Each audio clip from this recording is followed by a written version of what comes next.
Watch out. Watch out. Violence. Quit the game because of these attacks. Absolutely terrible day.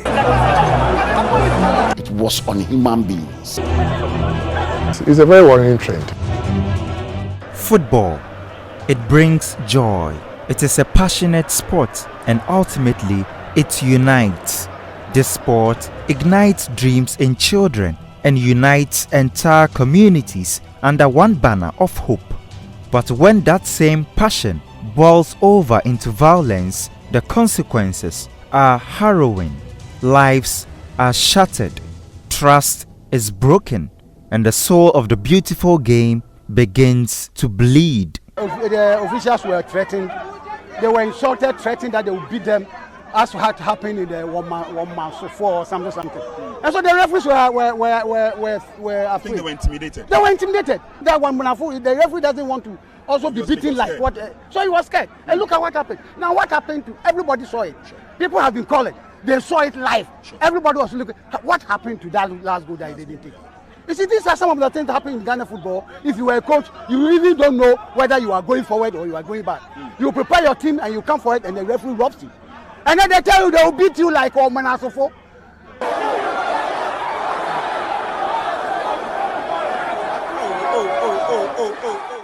Referees, the guardians of the game, become prey. Simply for doing their job, they are intimidated and hunted. Watch out, coach. Watch out. Watch out. Teams are smuggled out under the cover of chaos. Fans are injured, some left fighting for their lives. I was looking at somebody like this, and the person is saying, please help me. Before you see, it's gone. For many, survival comes at a cost, a lifetime of trauma. Others never return the same. My name is Haruna Mubarak. In this documentary, I walk you through the dark corners of Ghanaian football where brutality and fear have found a home. These are real stories of pain, survival, and loss from those lucky to still draw breath and from those who lost everything to a game gone wrong.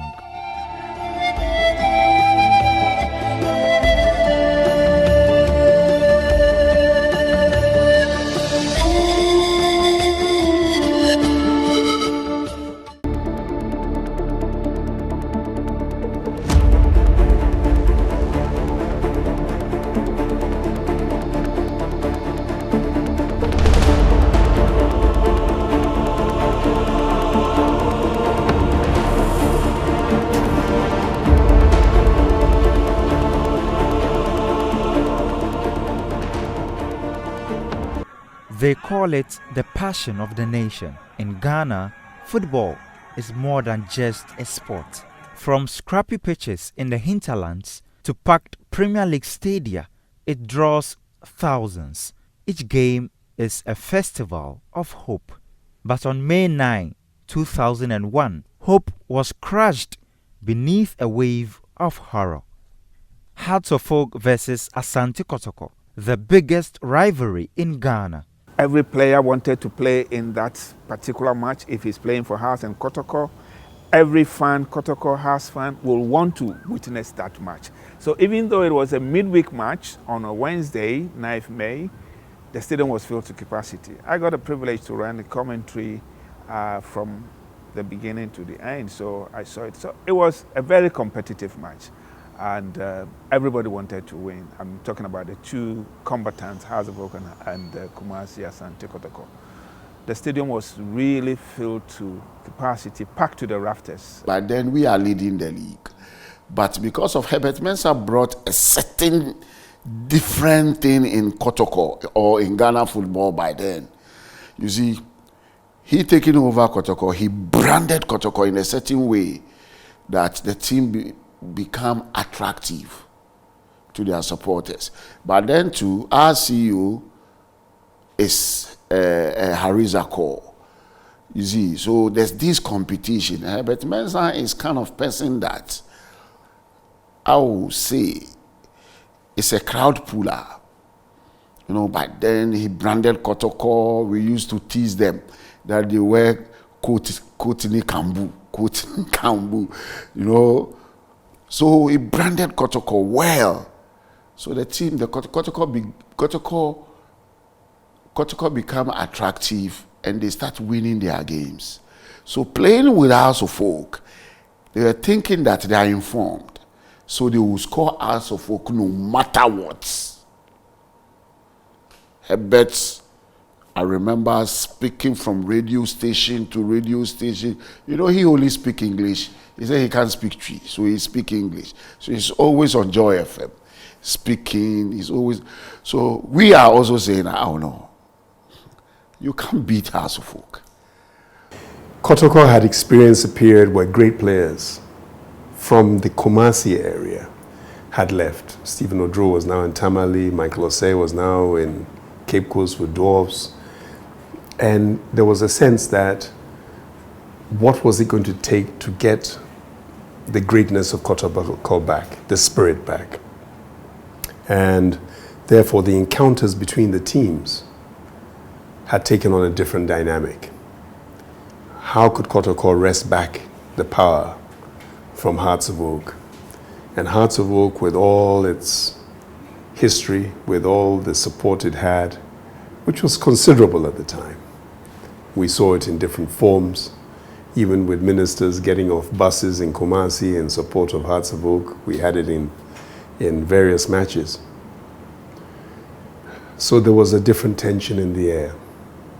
Even before kickoff, the signs were there. The atmosphere felt different. There's one of a chapter 1 member, he's in the US. His name is Barao. He's a nephew to the national chief imam. So that, you know, the game was on Wednesday and it was drizzling the whole day. So we're in our base at Nima, where we call chapter O base, chapter O street. And he came and told us that, Charlie, this match, they say something strange will happen. He told us so. Say something strange will happen. So he has visited his grand uncle, the national chief imam. He has given him some rubutu for us to use. So those that are there, in fact, we use it. I'm not saying because of that. I'm not saying. I believe that it's Allah's favor on us. So some of us use it. So that day, some of those who passed, normally when we get to stadium, House and Kotoko match, we'll start like Shijama, that is how we call it. We'll go round the stadium before we enter, because we don't pay. That is one of the things that House of Folk give us. We don't pay. Even when we are going to away, they give us free buses because of our distance towards the club. So one of them, who is my vice chairman, said that his name is Mohammed Flani. He's also dead. And he said that, oh, no, today, because of the way the rain is, we should just forget going rounds. We just enter the stadium just like that. Kotoko struck first, but Hearts of Oak's Ishmael Ado turned the tide. The final whistle brought victory, but not peace. I saw the frustrated Kotoko fans in who were seated at their area. You know where the Kotoko fans are getting to the end of the Osu Cemetery. So they just, out of frustration, they were just peeling off the seats. The seats were not as solid as this where I'm seated now, not like these ones. So they would just peel it off and throw it about. They were throwing them about. It wasn't a situation where House and Kotoko fans were fighting. It wasn't a situation where the fans were fighting among themselves. No. So when they started throwing these, the seeds harmlessly, not attacking anybody, then I saw the police, the commanders congregating at the center of the field, you know, having a confab or something. And I realized that they were a bit bemused, they were confused. And so after a short time, and these guys were just throwing, and I think it was even petering off. So getting to the end of it. Then all that I saw was this, the police firing tear gas. The initial running down from VIP into the stadium, outside the perimeters of control, you're then looking at the confusion and hearing shouts, moaning, and yet I was not seeing fighting going on. So then then you realize that the smell of tear gas in the air that has been fired by some members of the security forces running upstairs, and then there's a shock of people crying, sitting on the ground, the tear gas bringing water to everybody's eyes, and then you realize suddenly that the stairwell was choked. Bodies intertwined and completely and utterly choked. So I left there and ran downstairs to see what was coming at the other end and realized the gate was locked. So people trying to leave could not leave. People trying to escape from the tear gas were getting trapped. You see. And so I ran back up again, shouting for people to help. The stairwell was such that there's a gap between the stairwell and the wall, and bodies, some had fallen down to the ground. Many of those who passed died of asphyxiation. They could not breathe. So I started grabbing bodies and asking people to help me, and carried bodies up the stairs, down the stairways, down, and there were pickups there. The security forces had run away. There was no police. There was nothing. I couldn't even breathe as I carried. Somebody said, you carried about 30 bodies. I don't know. But seeing people in tears, one or two people just saying, Chairman, please, we're not dead. Because they were motionless by the time we were carrying them and putting them on our shoulder and then running across and then running down, putting them down, coming back up, and then getting some people to stop crying, shouting at them like, come on, pull yourself together, come and help. And then more people got to help. It was an absolutely terrible day. As I'm walking towards the exit, before I get inside, I realized that my foot wasn't on the floor. It was on human beings. My brother, before I realized I was in the middle, I can't go back, I can't go out. All that you can hear, oh, me woo, na mutu, me woo, na mutu, and that's it. Me woo, na mutu, and that's it. I was looking at somebody like this, and the person is saying, please help me. But your me woo, before you see, it's gone.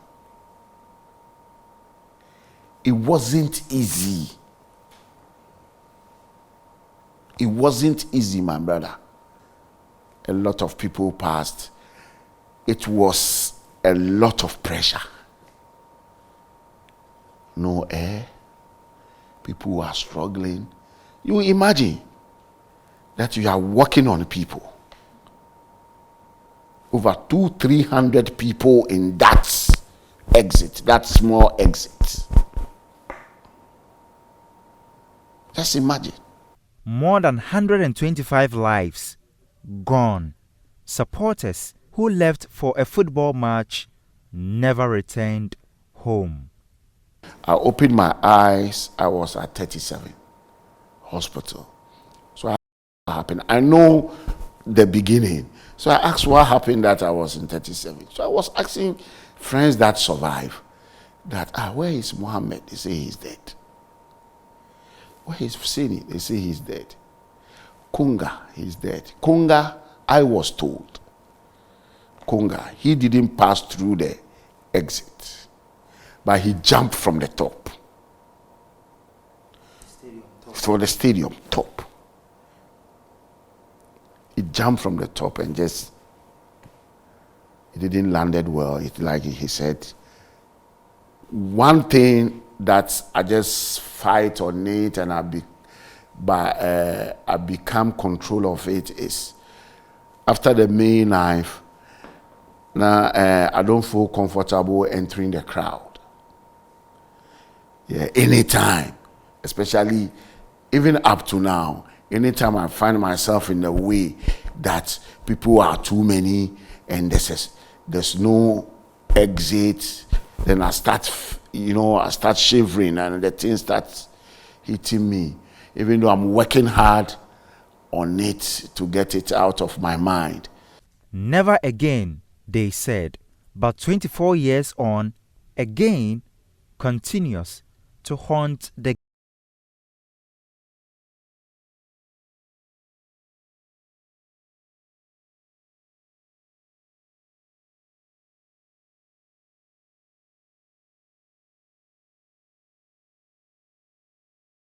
every warning.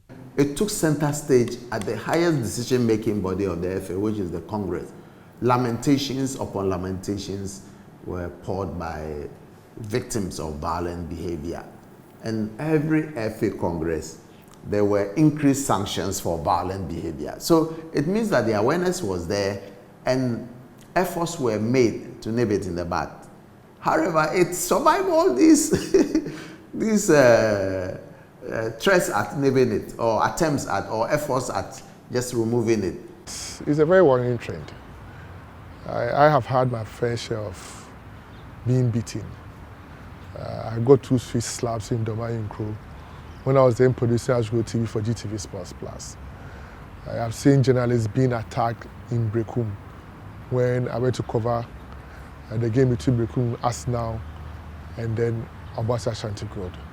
I saw at first hand where a supporter of Arsenal slapped a player of Ashgo, Didier Corey. And I think that these things does not augur well for the development of our football. I see no reason why that I would have to come to your home and because of 3 points, you will take the law into your hands and assault me. It is not right. If we all want the betterment of Ghana football, we must understand that football has 3 outcomes. You either win, you lose, or you draw. And whichever result you get, you must be respected. We are all concerned. And you will also agree with me that our culture of deeply rooted in passionate behavior, especially these fans that are so violent, and they wouldn't change their mind, especially when they are supporting their clubs. And then identifying these violent people in very big crowd, these things pose as a very big challenge for all the security services, especially the stakeholders when it comes to footballing at our stadium. Referees are the first in line to fall victim. A perceived wrong call and their lives hang in the balance. You could kick from goal kick, and your colleague can receive the ball and score directly. Yes, it was difficult for them to understand. They thought, no, when the ball got to the last but one defender, the opponent was right behind the last but one defender. So he took the ball and went to score. He said, no, it was offside. Then it wasn't offside because it was from goal kick. And it was hell broke loose and everybody was beating me. So as they began approaching you, like what was the feeling? Were you scared? You know, Was it like this will be my those end? times the field had no defense wall or barricade or barrier street or whatever, so they were just coming onto the field, pushing me from behind, side, and I mean, my dear, it's normal. It was normal. I didn't run. I just allowed myself to be beaten for a while. When they saw blood coming out of my nose, then they stopped. Oh, your bamunjai, oh, your bamunjai. Even that, the one I just told you is Colts. You remember Zetuna RTU, Almighty Zetuna RTU in Tamale? It was a decider. If I take harsh decisions, it might affect the game. So I wanted to contain them for a while. So when it got to a level boiling point, I had to just issue out the red card. And that is where hell broke loose, and Gideon Ba, then, I don't know whether you know him, he was playing for Kotoko. He used to play for Zetuna. He came on, hit me here, and I said, no, this time I'm too mature to allow you to do this. I can give birth to you. Who told you that you can do this to me? So we fought. I removed my boots and hit him. Some people say I headed him, and I didn't see whether I headed him. And I was military men, policemen. After the game, I managed to finish the game because it was a decider. I needed to have somebody who will go on relegation and others who will stay in the Premiership. So I managed to finish the game, and I was escorted. We were escorted, referees, we were escorted by the military to our hotel. A trailblazer in women's football, Mercy Tego played at 2 World Cups before officiating at a global showpiece, and yet she faced brutalities. She fought back against pain and the darkness threatening to consume her. Others weren't so lucky. Theresa Bremansu is an example. Yes, she's my little girl. You know, fortunately, refereeing has developed to a certain level where we have psychologists in there. We have experienced people who serve as mentors to these young up-and-coming female referees. So I believe that I'm no more into refereeing, so I don't know much in there. But then I believe that they will use themselves to talk to them. They see them as mentors. I want to be like Christine Ziga. I want to be like Mercy Tego. I want to be like Vivian Ago. I want to be like Abigail Soa. I want to be like Faustina Zokli and others, you know. So how did they do it? So I believe they share their experience with them and also learn the laws of the game.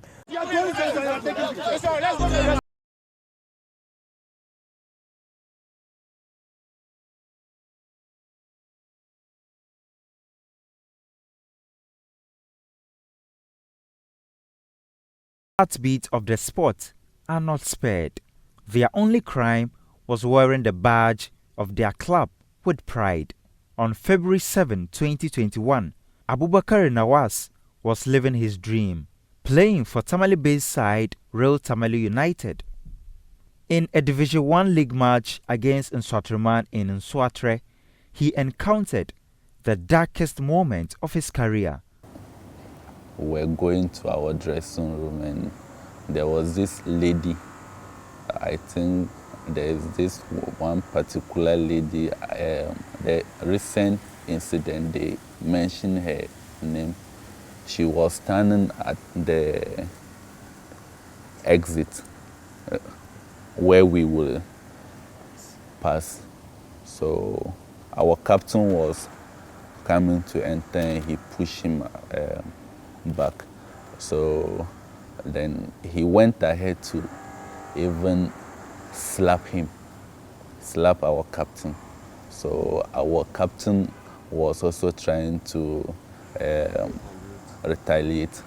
Then the whole incident started. They started stoning us from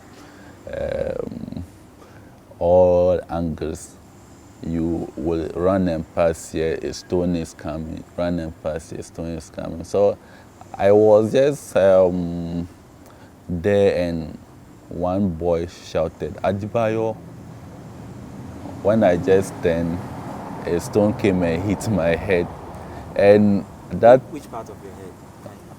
I think it was here. So it was very unfortunate because the stone was heavy, and God really saved me because that stone that hit me, and I think I was injured. I was bleeding. All my dress was full of blood, like everything. Even the inner I was wearing was also with blood.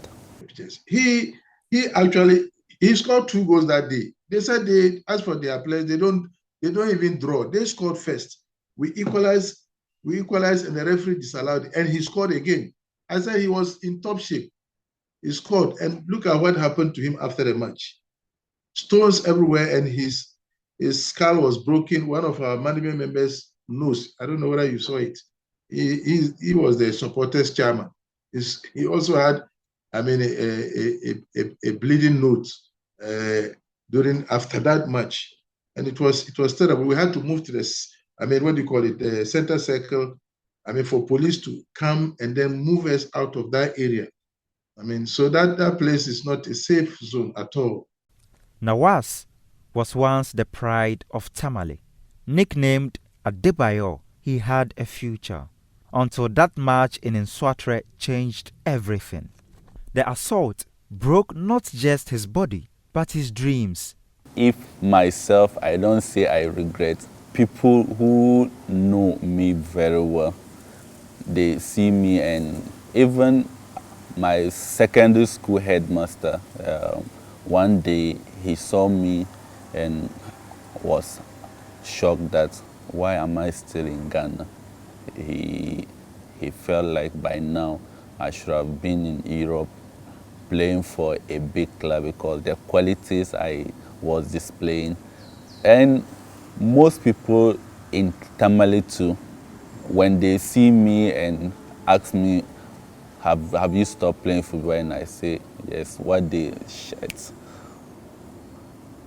You could have been one of the people that would travel and come and will also be enjoying wearing your jerseys.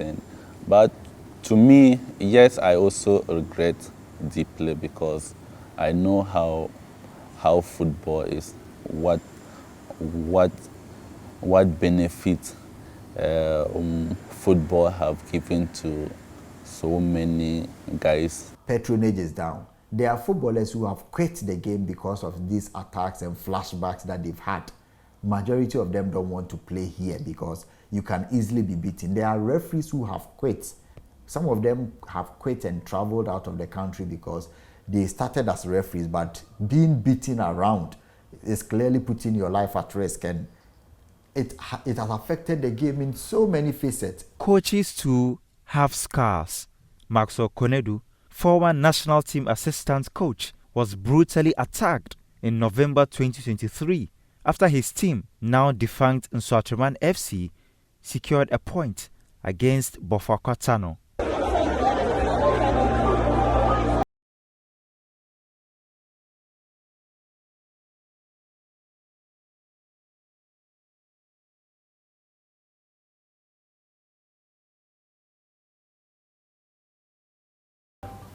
And I ended up in the hospital and all that. Yeah. It happened.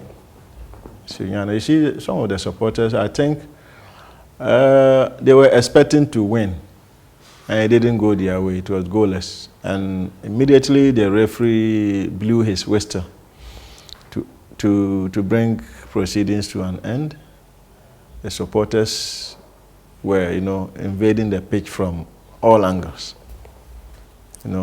But when they were coming, we grouped as a team, or the playing body, the technical team, we went to the center line to be there.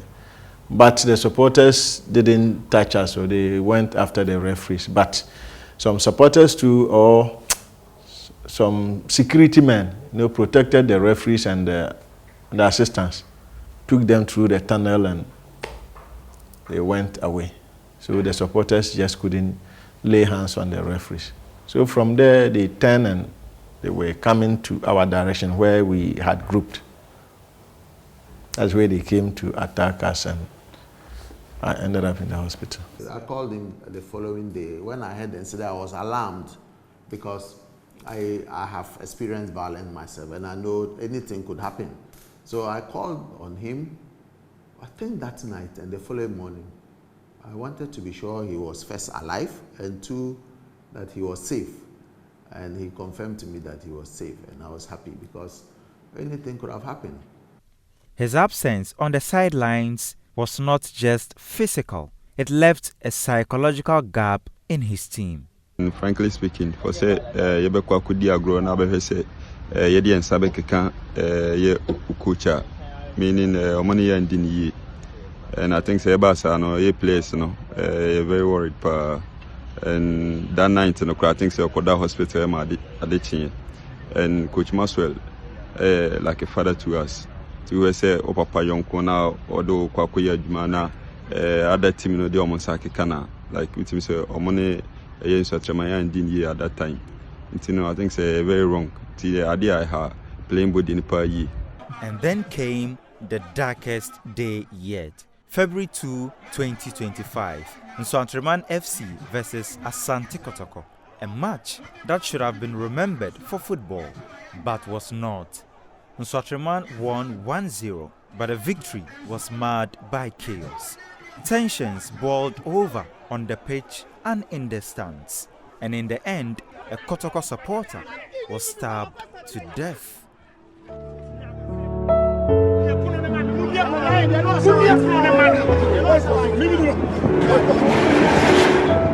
Now ambulance no way.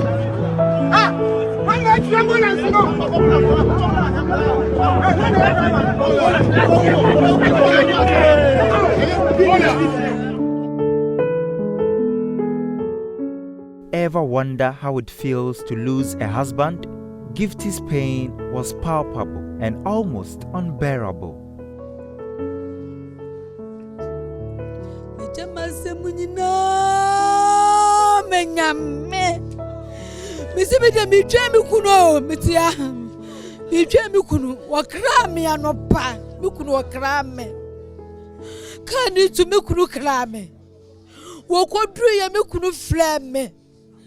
Wakache mi so hema misi yes wakache mi se mani ulem misi mu be ulem mate 3 o'clock mi kuna wona menti se mi kuna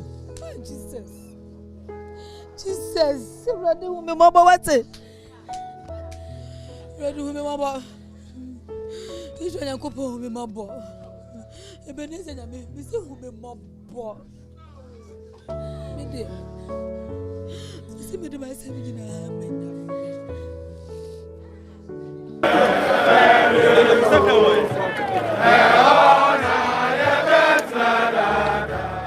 Football stopped. A 33-day mourning. The Ghana Football Association responded with enhanced protocols, but the pain ran deeper than policies.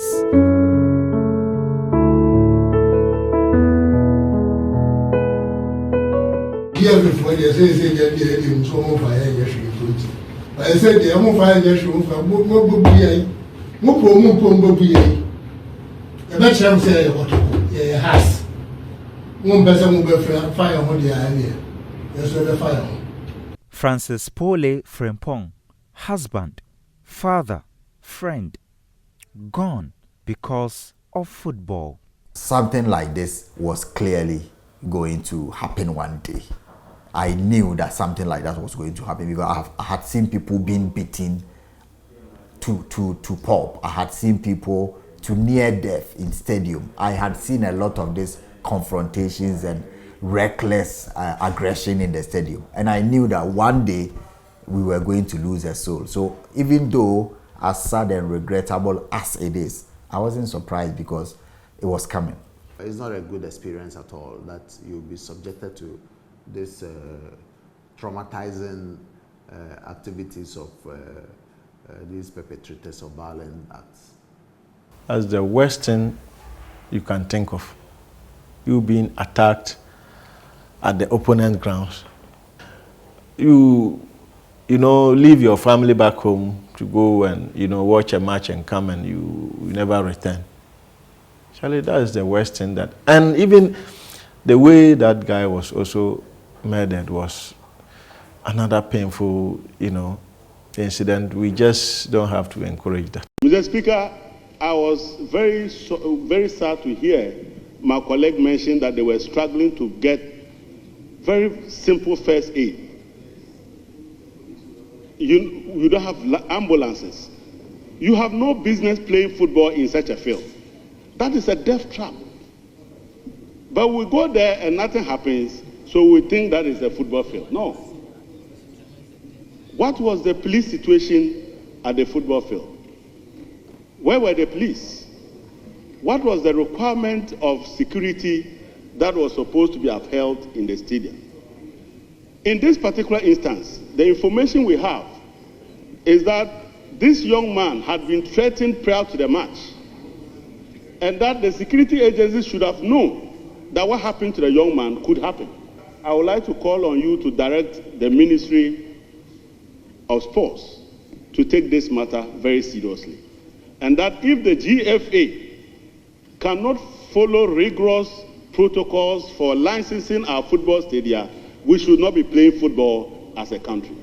I think the FA themselves have got to stop talking so much and do more. Put in the same measures that I've put in around the world. The clubs have a sense of responsibility. They have to. And you see abroad where people receive life bans, they go after people, they make sure you've got cameras and things in place to pick things up. And you can say it's expensive, but not really if you look at the budget of the FA, how much money that they generate themselves. You don't wait after the fact to say now you are banned for the rest of the season. Somebody's dead. The product is for the FA. They are mandated to seek the protection and safeguard of the product. They are not to arrest. They cannot apprehend suspects or culprits in the stadium. But if somebody comes to the GFA premises and wants to attack the GFA president, they will find a way to get the police involved. It means that they prioritize the security of people there than people at the stadium. But it's the same products that they are managing. So if somebody goes there to attack the secretary or the president of the FA, they cannot say they are not mandated to apprehend the person who comes. They will find a way. One might have thought that enhanced matchday safety and security protocols would help reduce violence at match centers, but that has not been the case. Still, violence continues. Still, the fear lingers, and still, the game suffers. Club officials and a player of Elmina Sharks attacked referee Eso Morrison after he awarded what they perceived to be a controversial penalty to Swedro All Blacks at the Indome Sports Complex in Elmina. It appears that home clubs who are primarily responsible for security at match venues are incapable of ensuring the safety of all involved and may need external support. The clubs can't do it alone. I'm currently the branch and commercial manager for Nations FC. And we have our own Dr. Kwame Chase Sports Complex. But as a club, we do not have the capacity to handle security alone. Same applies to Asante Kotoko, House of Folk, and all the other clubs in the Ghana Premier League and even beyond. So there should be some form of collaboration between the clubs and the security services, especially the police. And I've always clamored for the involvement of the military. Because many times you go to certain venues, the policemen are too familiar with the home supporters. And so even when they are misbehaving, they are helpless. Maybe because of the numbers. But at least if you have the military collaborating with the police and then the club security officials, I think hooliganism can be reduced. Hooliganism forced Nswatriman FC out of the league. Investor Ignatius Bafuo pulled out. The players now stranded. For now I'm in the house, in the house, but no one is going to tell you how he's feeling. As a young footballer, sometimes you have to let it go of the past. Their futures hang in the balance all because of unchecked rage. Transferring of players depends on the profile of the player, the number of matches that the player has played. So if a player is being an idol for a maximum of 3 to 4 months, the player doesn't look much attractive anymore. For instance, for European clubs, they will say no to any of these players, no to them, because they don't have much time. They've been idle for 4 months, which will make them very difficult for them to be fit at the European level.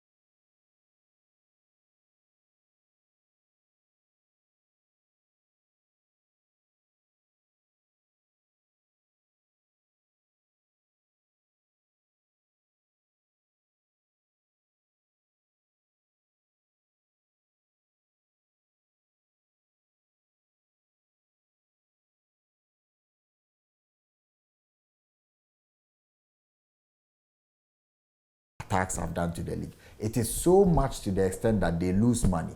You lose fans, you lose the luster, you lose quality players, you lose journalists. A lot of people have quit reporting on the game, journalists, because of attacks. When violence takes center stage in footballing issues in the country, it drives away sponsors. A lot of people don't want to be associated with bad brands that are tainted with violence and illegality. It drives away a lot of sponsors. So it's in the interest of the FA, the clubs, the supporters, the players, every stakeholder in the sport of football to join hands and ensure that we uproot violence from the game of football. It has no place at all in football. It affects us, it affects the branding, it affects attraction to sponsors and new partners who will help us to improve the fortunes of the game. The time for talking is over. It's time to act. At some points in time, I wonder whether government should not start thinking of bringing in a sports czar. Somebody who comes in to clean up the mess.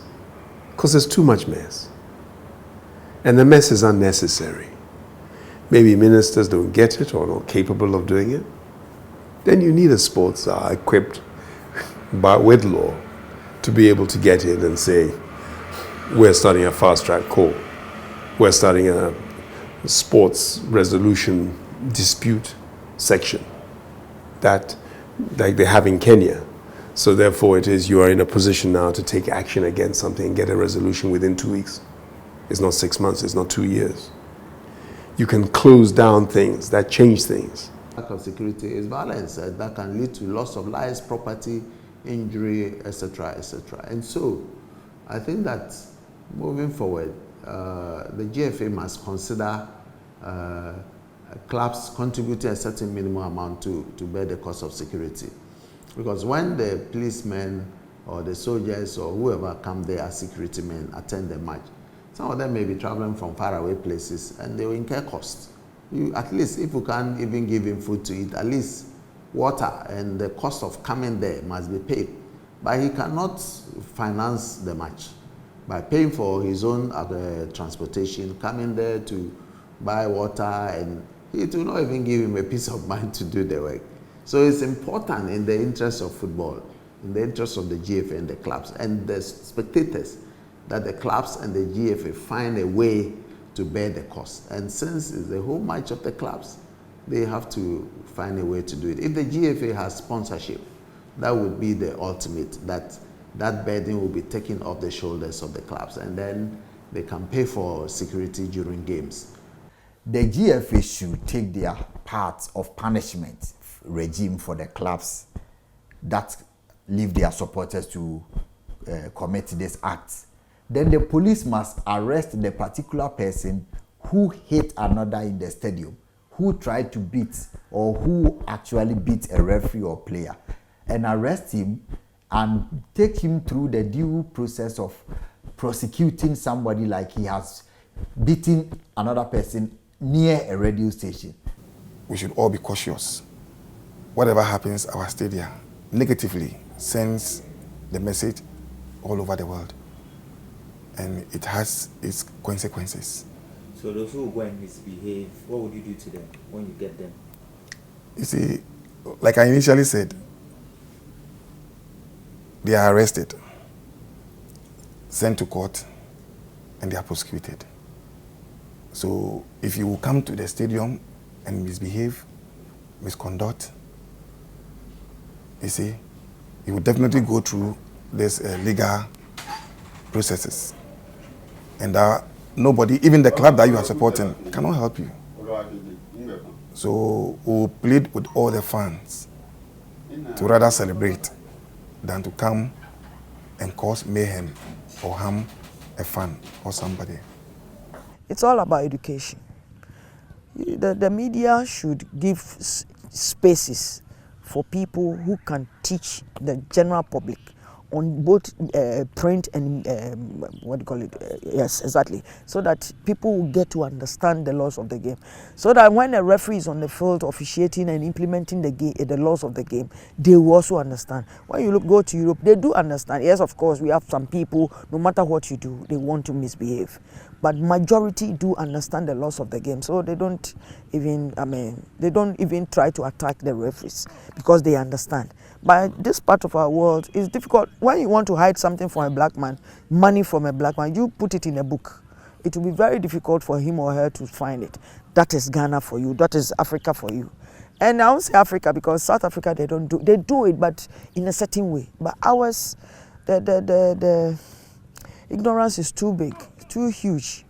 So I feel they should give the PR in referee department to give them the spaces and airtime to educate the general public concerning the new amendments that come every time. Goalkeeper Benasari gets it away. Football must return to what it once was, a game of joy, of unity, not of blood and sorrow. We must reclaim it before it's too late. Say no to hooliganism because football deserves better.